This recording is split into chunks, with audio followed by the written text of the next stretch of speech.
আমার মেয়েকে দেখো বন্ধু।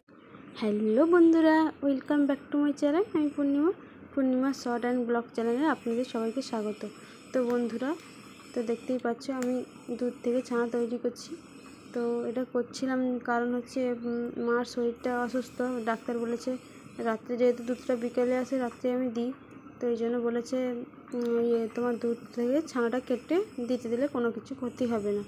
মা হঠাৎ প্যারালাইসিস হয়ে গেছে, তো ডাক্তার বলছে একটু দুধ, ডিম, এইসব একটু ভিটামিন টাইপের খাবারগুলো খাওয়াতে, শরীরে কোনো পুষ্টি নেই, এই জন্য এইসব খাবারগুলোকে চেয়ে ছানা দেখো তৈরি করে নিয়েছি আমি। জলটাও ঝরে নিয়েছি। এগুলো করতে করতে পড়েও গেছিলো কিছুটা, তো আমি পরে সেটা ঠিক করে নিয়েছি। দেখো কতটা নরম, কত সুন্দর হয়েছে ছানাটা তৈরি। তো আমার ছানা তৈরি করা কমপ্লিট। তো বন্ধুরা দেখো, আমি ছানাটা তৈরি করার পর আমার মেয়ে এবং মেয়ের কাছে বসিয়ে দিয়েছি। আমার শাশুড়ি মা, তিনজনই বসে আছে।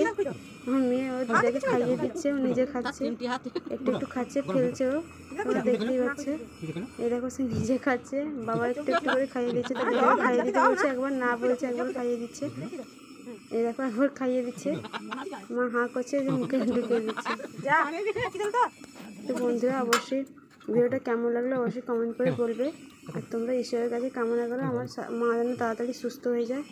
ডাক্তার দেখানো হচ্ছে, অবশ্যই ভালো লাগলে please like, comment and subscribe করে দিও। বাই, দেখাবে আগের ভিডিও।